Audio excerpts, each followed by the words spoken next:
One day in the spring at Princeton, where I went to college, I noticed there were dead birds on the pavement between the campus buildings where very large trees were. And first I didn't think much of it. I just said, well, there's a bluebird or a robin. They weren't mutilated in any way. They just were on their back, dead. And a few days later, I saw more such birds early in the morning before the groundskeepers picked them up. I noticed that during the day, we'd be going from one classroom to another, and the groundskeepers be spraying with huge hoses these trees. Turns out it was DDT. At the time, in the early 50s, no one thought DDT was dangerous to anybody but insects. Well, it turned out it was dangerous right there to birds. And I went down to the Daily Princetonian, the college paper, and tried to persuade them to do a story. I had one of the birds with me and to show them. And they said, no, there's nothing wrong. We have some of the best science professors in the world. They told me chemistry, biology. If they had any idea it was harmful, then it would be stopped. Well, it continued on for years into the 60s and even later. And the students would wipe some of it off their face. It'd be so thick at times. But that taught me a very important lesson. One, that newspaper people can get very jaded. The editor was a senior. He had his feet on the desk, leaning back in his swivel chair, which is always a sign that curiosity might have dimmed. And second, that you might know something like an expert chemistry professor. But if you're not interested in a problem, or if you have a dual allegiance, like perhaps you might be a consultant to one of the chemical companies that produces the pesticides, you're not going to apply what you know. You're going to be in your little pigeonholed of specialization and become one of the world's experts on some tiny little item. But when it comes to applying it to a problem right where you live and work, you're not necessarily the best person to start the ball rolling. It could be someone who doesn't have a PhD, someone who has a sense of curiosity and begins to ask questions. And that's why I always say there's no ticket of admission for active citizenship. Anybody can get through that gate, and anybody can ask that basic question that gets the ball rolling.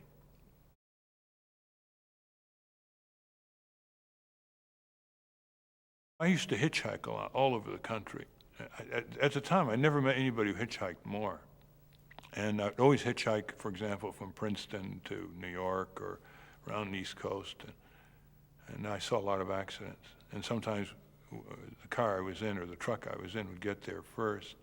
So that piqued my interest, and you could see certain configurations, like the steering column rammed right back up through the roof. And of course, no one could have survived that kind of rearward displacement of the steering column into them. And when I went to Harvard Law School, I became interested in the connection between legal standards for safety and automobile engineering design. At that time, it was all blamed on the nut behind the wheel, so-called the driver. But I knew that the vehicle had a great deal to do with it because I'd come across some Air Force-sponsored studies at medical schools. The Air Force found they were losing more men in Korea, on the highways than in the Korean War. In the highways in the U.S. from traffic crashes, they began supporting research on how people can survive crashes if the immediate environment, say the vehicle around them, was crash-worthy, so padded dash panels, stronger door latches, collapsible steering columns, seat belts, shoulder harnesses, things like that. So I wrote a paper on automobile engineering design and legal liability and made recommendations. And lo and behold, the world didn't stand up and implement them. So I would start writing. After I graduated from Harvard Law School, I'd write articles, and I testified for Connecticut and Massachusetts state legislatures. Nothing would happen. So I finally came to Washington. That's when something happened. The Motor Vehicle Act of 1966, and even though it was irregularly enforced, sometimes very little under Nixon and Reagan, it saved over 200,000 lives and millions of injuries prevented or reduced in severity.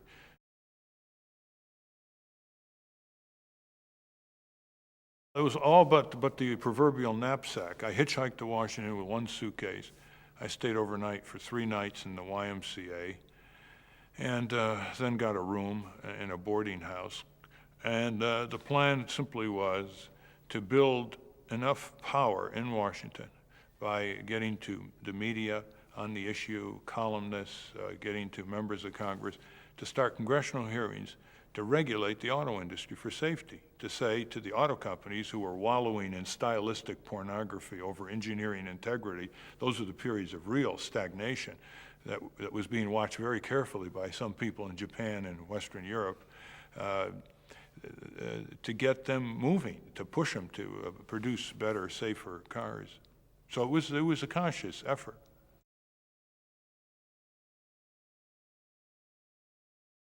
Well, you look at what the objective should be. Let's say you want a safety law, you want a company to do something different, curb pollution, for example. You want to try to get an inventor who's got a great way to filter water to get the marketplace to accept the invention.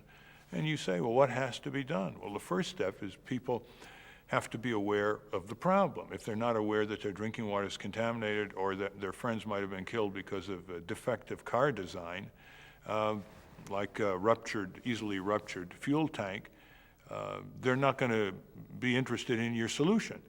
So once they recognize the problem, and in the auto area, you had to get across to the public that even if it was the driver that caused the car to veer out of control and hit a tree, that doesn't mean the tree, the car should collapse like a Japanese lantern and the steering column spear the driver. So the auto companies had a responsibility to build a crash-worthy car, and the driver had a responsibility to drive safely. So making that distinction, more and more people were able to say, you know, cars can not only prevent accidents if they have good brakes and good handling, but they can make accidents safe. In other words, like the Dodgem car when you were a kid, the whole idea was to crash into another car, a Dodgem car at the recreational place, and have a safe crash. So, all right, so you've got the problem in the minds of people. They're hungry for a solution. You propose the solution. Well, who's going to implement it? Well, if the marketplace doesn't implement it, the government is a candidate to set safety standards. It's a kind of police power for corporations. And so how does the government get interested? Well, since there's no Department of Auto Safety, you start with the Congress. And the congressional hearing usually gets good media and leads to legislation, creating or authorizing the government to do research in auto safety and establish safety standards and recall defective cars. And that's what I did.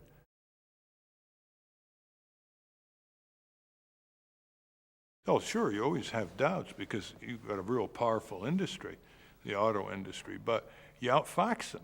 See, they're like big waterlogged elephants. They can't move quickly. They can't make decisions quickly when they're challenged, especially when they are not used to be challenged. So you look at it as a real intellectual challenge, the tactic, the strategy, the timing, what reporters you get on your side, what editors, what members of Congress. How do you get a key member of Congress who can lever other members of Congress to do the right thing on this issue? And it gets very complicated, and you often beat them on weekends. See, they stop working Friday at 5 p.m., and it's on weekends that you really make the difference.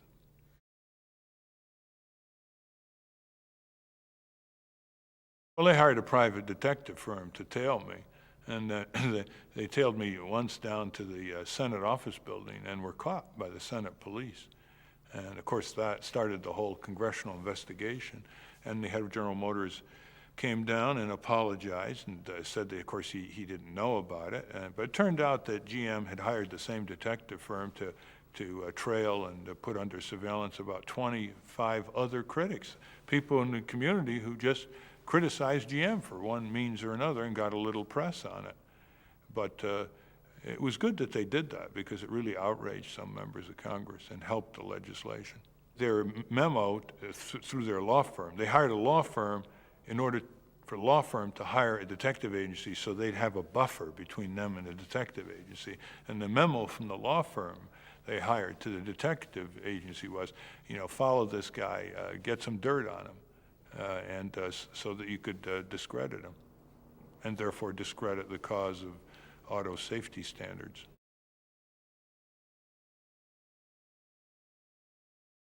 First of all, the people try to turn you into celebrities and jet setters, and there are a lot of temptations, and a lot of parties to go to, and a lot of celebrities to meet, and that takes up a lot of time. Also, you can get into trouble that way too.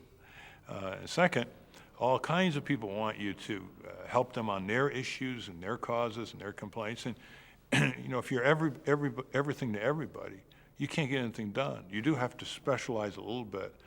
One thing at a time until you get a capability to do more things. So when I got through the auto safety law, somebody came to me about natural gas pipeline safety problems, and I went into that area. And then I got more students involved, working with me, law students, undergraduate students during the summer, and then opened up the first organization, and then started a lot of organizations, so that a lot of opportunities were opened up for young people in the 60s and 70s to be their own full-time citizen, whether it deals with fire prevention or pensions or freedom of information lawsuits or watching Congress or environmental pollution control.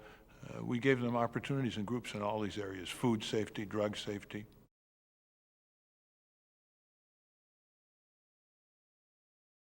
Well, it's a thirst for justice.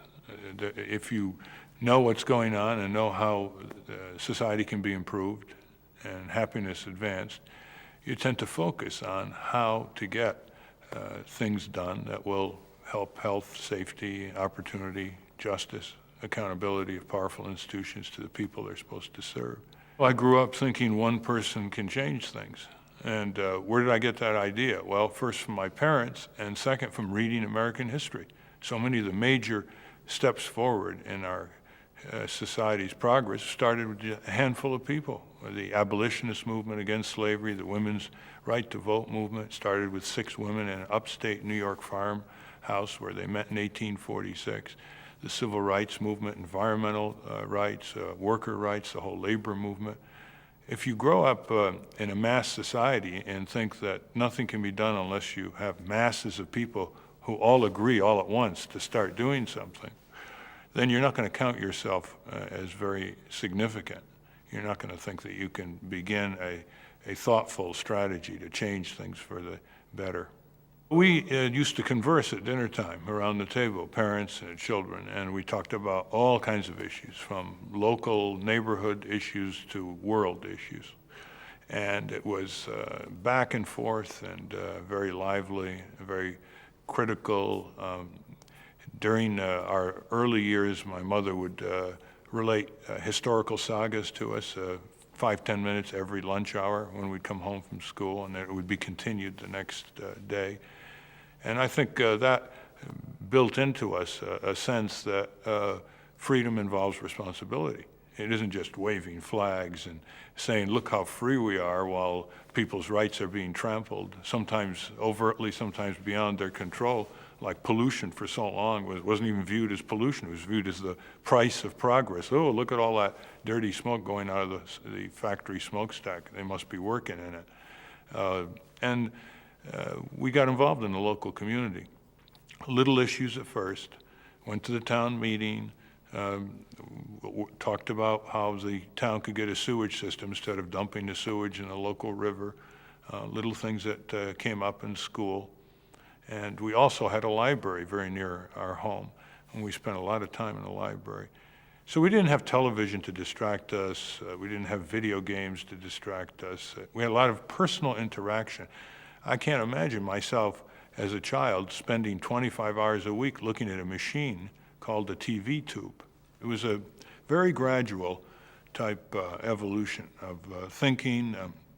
Our parents never lectured us. They gave us proverbs, history, indirection. They set an example for us. They were active in the local community. And I think just by asking us questions. Now, there are things that stand out. One time when I was about 9 or 10 years old, and I came home from school, went into the backyard. It was a nice spring day, and my dad said to me, well, Ralph, what'd you learn in school today? Did you learn how to believe, or did you learn how to think? So I'm saying to myself, what's the difference between the two? I go up to my room, scratching my head.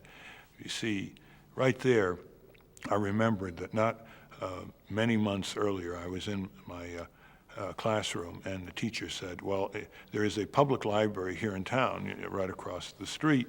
And I raised my hand, and I said, well, it's not a public library. It's a memorial private library that a philanthropist established. And she was so outraged that I challenged her in front of the other students. She put me in the dunce chair, in effect.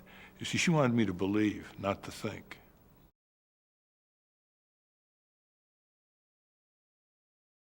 Studious. But I like to play informal sports. I didn't like to play in formal teams because I had too many things I wanted to do, and I didn't have the time just to have a set time every day. I had to go on a baseball team. But we played a lot of sandlot baseball and football, and hiked a lot. There were a lot of streams and fishing, and there were a lot of woods, and it was a very nice area of the country where almost everything was within 10 or 15 minutes walk. You could go to the lakes, the rivers, the streams, the library, the schools, the stores, the city hall, the county courthouse, the firehouse, the hospital, not to mention your friends' homes, all the doctors, dentists' offices, the banks, all within 10, 15 minutes walk. There is something different growing up in a small town compared to a huge metropolis where you look up and you can't see the sky unless you look straight up because of the buildings. First of all, it was to human scale. It was a town of about 10,000 people. It had at one time over 50 factories. It was a real production town. They produced clocks and pins and wearing blenders and all kinds of things. And so it was self-contained. You could hear the moo of the cows, and the next day you'd be drinking their milk. It was very self-contained in that sense. But more important was that you got the sense that you could do something. There was the town meeting form of government, and you could go to the town meeting, and the citizens could, in effect, enact laws just by voting in the town meeting or in a referendum. So in terms of a democratic structure, although there's all too much apathy among some people, but in terms of a democratic structure, you couldn't do it much better because the people composed the town meeting, and they could overrule or establish policy in the town. So that gave you a real feeling that, well, if we wanted to get off our duff and really get involved, we could. There were no excuses. You couldn't say, it's that big company on the top of the hill, or that big political machine, or City Hall, that's 5 miles away by subway. And it was right down to human scale.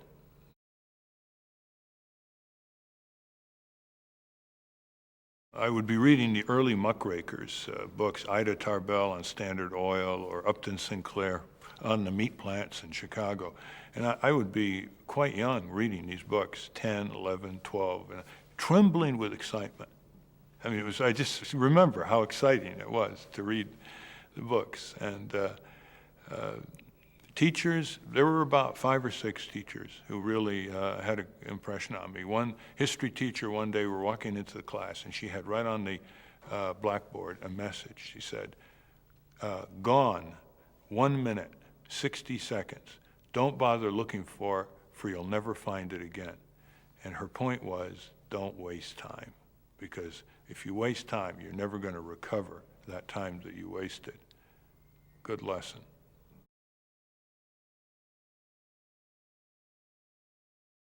I was very interested in books that detailed injustice and how people who are underdogs were mistreated throughout history, whether they were peasants or workers in the industrial plants 100 years ago. And these books exposed the brutality or injustice or unfairness that powerful political and business and other interests dealt out to workers and children, child labor. These kids would be working in these industrial plants in England and the United States, sometimes 16 hours a day, 6 days a week, impairing their health. And the books usually analyzed why these things occurred and what reforms needed to be made. So I was very fascinated by it. Just as a person my age, at age 11 or 12, would be reading detective stories or the stories of explorers and the dangers they were exposed to as they discovered continents. I would be fascinated by the muckrakers, who were called muckrakers by President Theodore Roosevelt, because these were the reporters who would rake the muck and expose a bad situation in government or business. That's what life was all about, the struggle for decency and fairness and opportunity and justice. And we were taught that a long time ago, that's what's important in life. It doesn't mean you don't go out and play ball or ride a bicycle or have fun. It means that the reason why you could sit there in a living room in a nice town is because there were people before you who paid some attention to reducing or eliminating injustice in society. And we have the same obligation to do that for our and future generations. And we were taught that indirectly by our parents and our friends as small children.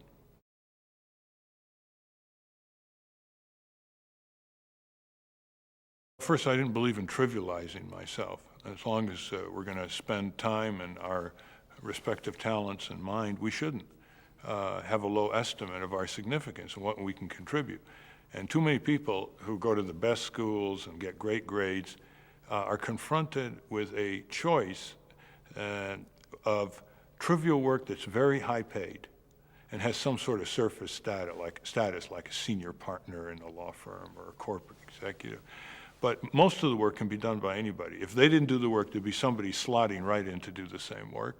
And it's work where you don't often take your conscience to work with you every day. You leave your conscience at home and you apply your talents to clients or whatever demands the business or profession makes of you. On the other hand, there is an enormous amount of exciting work needs to be done in this country, can be done, that may not pay as much, but will still give you a decent standard of living. But you take your conscience to work. So you apply your value system and your talents, and that is real job enrichment. Nothing can compare with that. When I see senior partners at age 65, 70, who've made millions of dollars in law firms that come up to me and say that they're pretty disappointed in their life, and could they do something else in the years now that they have post-retirement, you can just see that they look back and they did it all for the money. They didn't really enjoy that much, so they could rationalize it was intellectually challenging and they met important people, but they didn't really come close to making the contribution they could have made given their power, leverage, status, and intellect.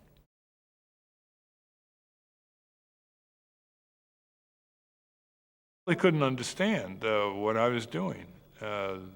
When I was in Washington in the early 60s, and I was talking to some of my old classmates about auto safety, and I was going to try to get General Motors and other companies to adhere to mandatory safety standards. They thought I was a front for the CIA. They thought it was just a cover story. But they realized later that it was the genuine issue. But now that they're in their mid-50s, they're beginning to want to do the same thing. And they've raised their children to have some financial security, and they're looking back saying, I want to do what I want to do for once. And I think there are a lot of problems in the country, and I want to try to work on one or more of them.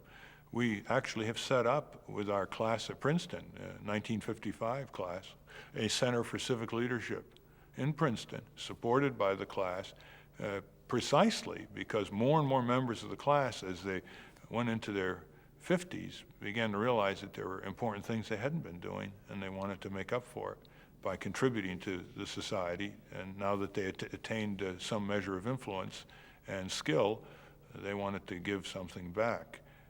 So organizing alumni classes, I believe, is a great frontier of expanding the citizen movement in the country, because we all knew each other when we were 17, 18, and when you know each other at that age, you don't take any malarkey from one another. You be very candid with one another. You're not posturing because you knew each other so many years ago. And I think alumni classes are a cohesive association that can do wonderful things as they move into their 35th reunion and on.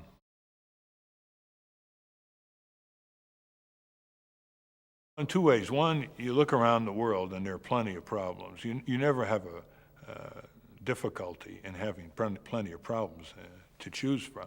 But you say, do we have a capacity to do something about this? If it's a purely biology problem, we don't have any biologists, we've never done anything in biology, we say, well, we don't have the capacity to do that.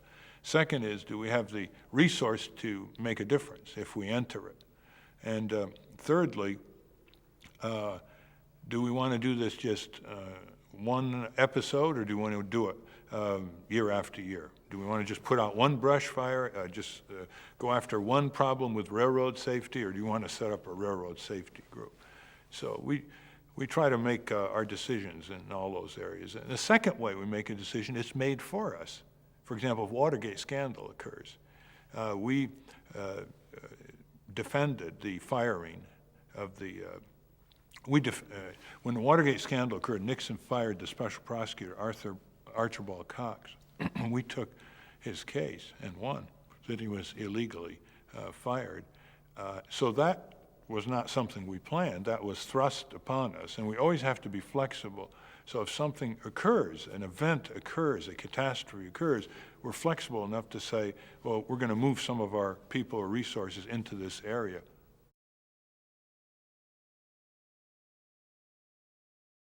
Part of American tradition, a combination of the muckraking tradition and challenging corporate abuse and government abdication, and not just writing about it, but actually having the ability with our associates and colleague groups to lobby, to litigate, to get it done.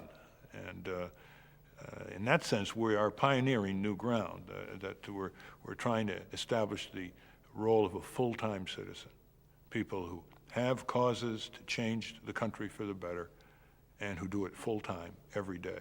For this, we have to get the funding for it, foundations, philanthropists, people who provide bequests, cold mailing to people who contribute $20 and they get the appeal in the mails. All of these are ways to get the job furthered, but I think there's an opportunity for hundreds of thousands of full-time citizens in this country, working on City Hall, on the marketplace, trying to anticipate problems so they don't have crisis on their hands. We could have anticipated the lead contamination problem of millions of children, for example. We could have anticipated in this nation the asbestos contamination disaster, which is leading to hundreds of thousands of injuries and deaths. A lot of things we could have anticipated if people went to work every day as full-time citizens, not just working for other organizations to make a profit or to provide a social service, important as they are. There's a very important job to be done in generating justice, producing justice in the country.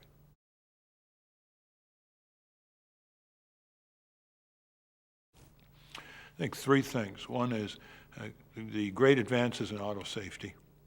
I mean, there are tens of thousands of people being saved every year because cars are safer, and millions of people over a decade, injuries prevented. And I think that's a good example of the need to make technology more humane. We may benefit from a lot of technologies, but they exact the cost. Emphysema, cancer, soil contamination, contaminated water, death and injury in the highway. We've got to put more effort on making them more humane. The second contribution is Freedom of Information Act. Information is the currency of democracy. People don't have information about business or government. They can't get to first base in trying to use their mind and their value system to make business and government behave better. And we have the best freedom of information law in the country, and it's up to citizens to use it and enforce it. The government is not an enforcer of the Freedom of Information Act, unlike most laws.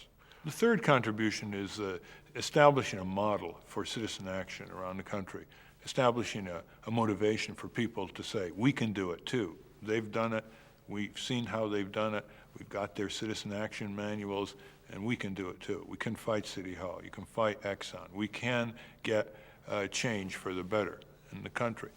And these are people often we'll never know and we'll never hear about, but they could be in Arkansas, or they can be in Montana or Florida, and they've taken heart from what we've done, and they felt that it can be done. There's a lot of intimidation.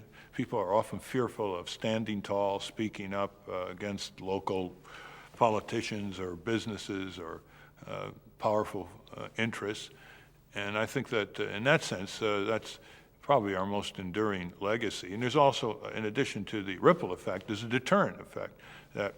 And I've had people in business tell me this, that what they used to get away with years ago, they would never try now because they know there are citizen groups out there, environmental, consumer, neighborhood groups, who are going to watch them, blow the whistle on them, and make sure that they'll pay a penalty for being out of line and harming innocent people.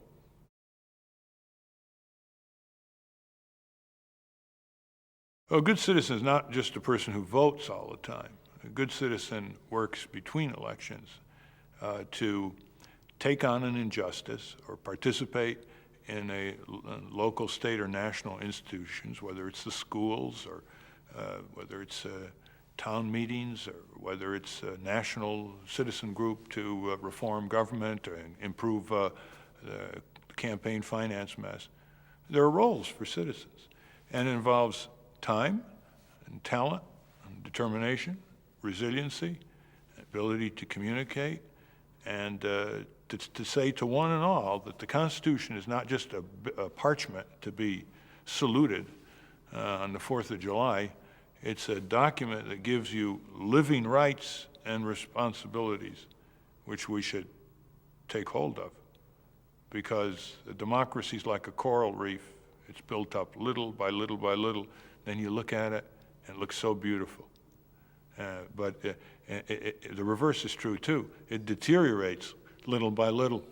When you don't stand up to someone who's abridging your rights, when you don't report someone who's violating the norms or the laws of the community, and I'm not just talking about burglaries or vandalism, I'm talking about someone who basically coerces people against their constitutional rights. If you don't do that, the next time more of these misbehaving people are going to say, well, we can get away with it. We got away with it last month. We can move even deeper into eroding people's rights. So it's important for young people to grow up learning their rights, because if you don't know your rights, how are you going to use your rights? And as my parents said, if you don't use your rights, you're eventually going to lose your rights.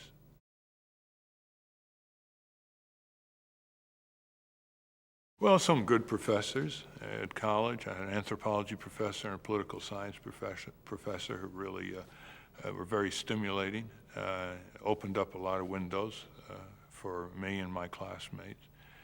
But I think they're historical people. Thomas Jefferson, Thomas Paine, Abraham Lincoln, George Mason. These were people I found very wise. And in college, the man I was really most impressed with in the 20th century was Alfred North Whitehead, the British mathematician and philosopher.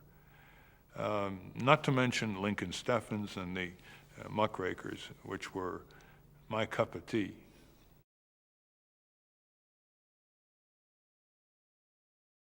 A lot of disappointments, but you don't want them to gain a further victory by weakening your will to persist and to respond and to become even a more skilled citizen. Disappointments in that we should have had airbags in cars 18 years ago. Just think of all the Americans who'd be alive today, or all the people who would not be in wheelchairs, all the anguish prevented, not to mention economic costs. It took us 20 years to get the airbags, now coming in cars as standard equipment. By the mid-90s, it should be as expected as apple pie. Other disappointments is I wasn't prepared for such a deterioration in both the congressional and executive branches of government. Things are a lot worse now in Washington than they were 10, 20, 30 years ago. The giveaways of the people's assets, the federal lands, the minerals, the R&D that taxpayers paid for is bigger than ever. Corruption is bigger. Money in campaigns is more influential in what Congress does or doesn't do. And I've seen more and more that the federal government can really be lawless with impunity. The president can refuse to spend funds he's supposed to spend by congressional authority.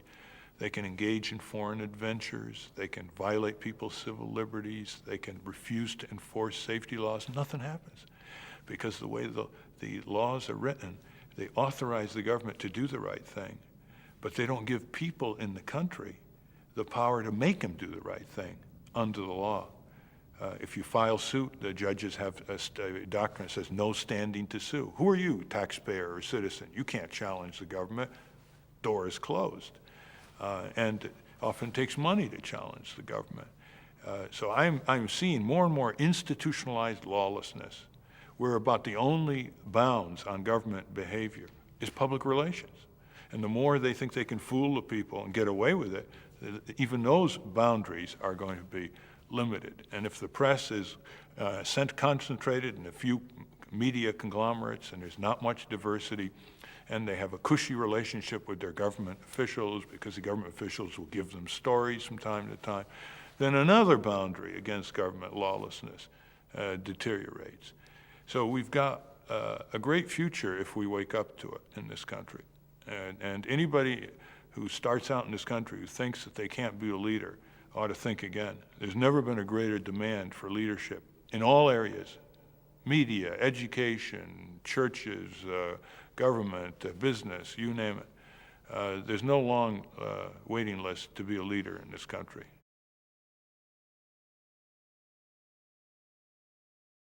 Well, I think the first step is a certain personal equanimity, that you have to be at peace with yourself. You can't have a lot of internal demons and anxieties and psychoses and hang-ups and addictions and be overly concerned about what people think of you if you have different kinds of opinions. So obviously, if your personal life is not in order, you're not going to have a very vigorous civic life. You're going to be very introverted. You're going to be worried sick over brown spots in your hands if you're middle-aged, or if you're a teenager, over whether your nose is just shaped right, or you're pretty enough for your friends to associate with you. And if you're addicted to alcohol or drugs, you're not going to be an effective citizen. So, and the beauty of the citizen involvement is that when your horizon expands and you think more of your own personal significance, then all your little personal hang-ups, which loomed so large in your daily life, suddenly begin to recede and fall and melt away. And you look back and you say, how could I ever been bothered by whether my appearance was just right according to the latest Vogue magazine or the Revlon ad? And that's why it's so important to look at citizen action as a form of human happiness. It is a form of human happiness. It is a discovery of human happiness to go into this society of ours and grapple with problems and come out looking back and saying, well, the life of a lot of people is better because of what I did. And if people will look at citizen action as a source of joy, I think they're more likely to go into it.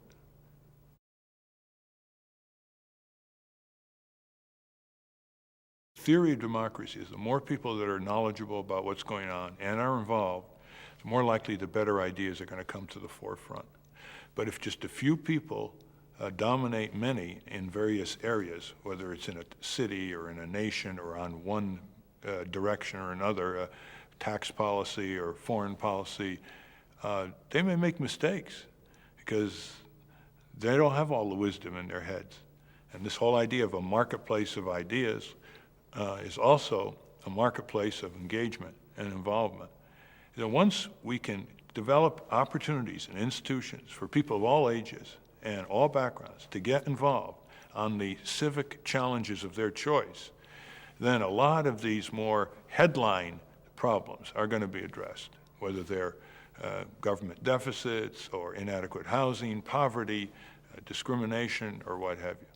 And that's what we're working on, to make it easier and easier for people to go into the democratic flow of things with a sense of confidence that they can improve that school, they can reduce street crime, they can make Uncle Sam behave, they can tame the corporate tiger.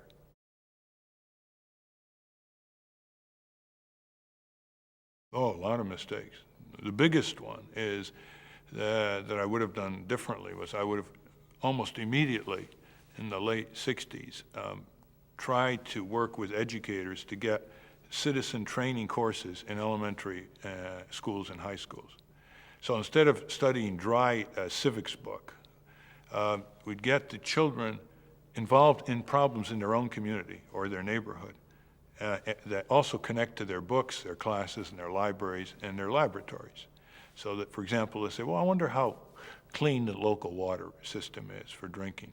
And they learn how to do the tests for cadmium and lead in their chemistry lab, and they connect with the purification department in the community, learn about the water purification technology, what is available that isn't being used.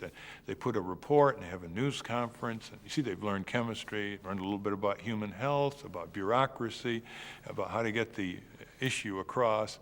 That was the biggest mistake we made, that we didn't make a major effort in that area. Because think of the thousands of youngsters who would have come out with that pleasure in their background of having made a difference at age 10 or 12 or 15, and now they could be the leaders in the country. But we are recovering from that lapse, and we are now working on a civic curriculum for the schools.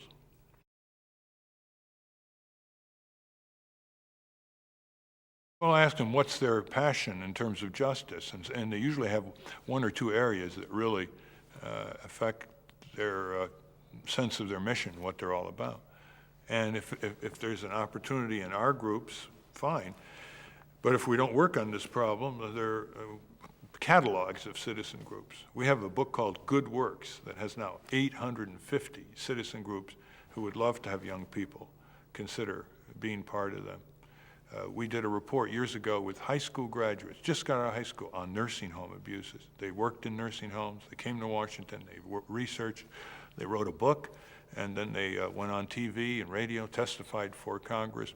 And all this concern led to one of our associates starting the National Coalition for Nursing Home Reform, and she's still at it with chapters all over the country.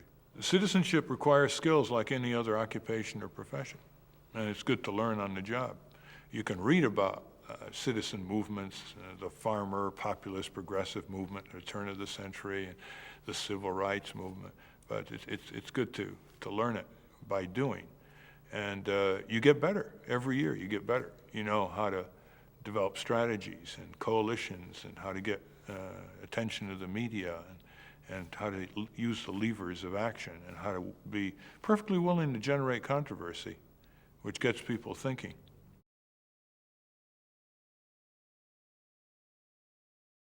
First of all, children today spend less time with adults, including their parents, than any generation in American history.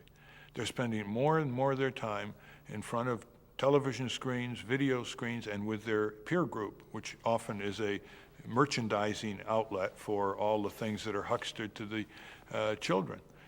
I think secondly is that many institutions in our country, which we look at benignly as doing good, are avoiding controversy.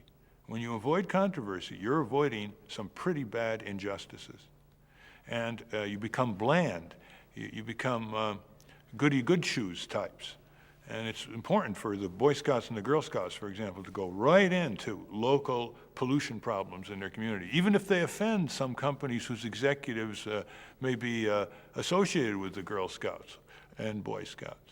And we really have to focus on this, the avoidance of confronting unjust power, the avoidance of controversy has gotten into our language, where now there are people who sit around a table of some influence in the community, and they've got languages of avoidance, bureaucratic slogans, instead of saying, look, some people are going to have to back off. Some people are going to have to give up some of their power, some of their wealth, some of their influence, if we're going to have a more just resolution of the problems for the rest of the people in this community or society.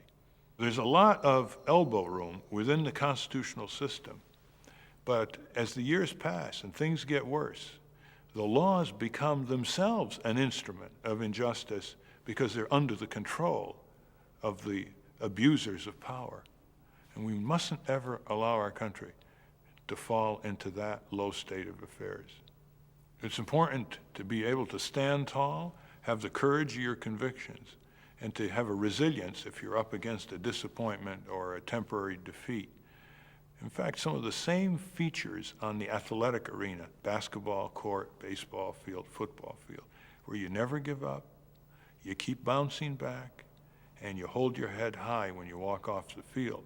Those are the kinds of characteristics that young people should have in a much more important field called the citizen arena, because that's what's going to affect the quality of their job, their standard of living, what their children are going to grow up in, and what's called the pursuit of happiness.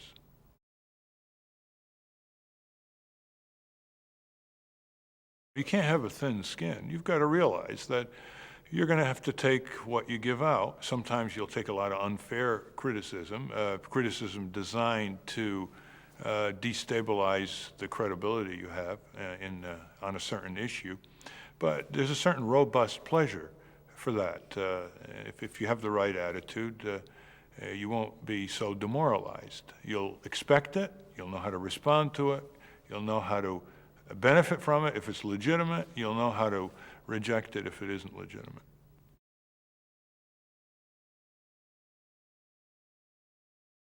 Well, Jesus Christ, who had a very, very strategic sense of getting people to accept his beliefs. And Voltaire, whose wit and insight were quite contributory toward a detached view of society, which is important. You can't get so immersed that you lose your perspective. And Confucius, who condensed a lot of wisdom in a very few words, something our politicians could benefit from these days. And Abraham Lincoln,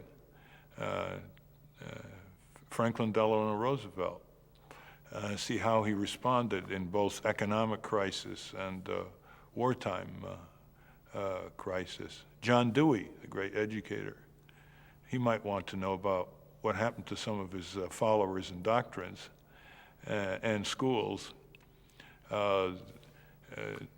especially in the athletic area. Lou Gehrig, who was my hero, because he symbolized stamina under all conditions of pain and success by playing 2,130 baseball games consecutively.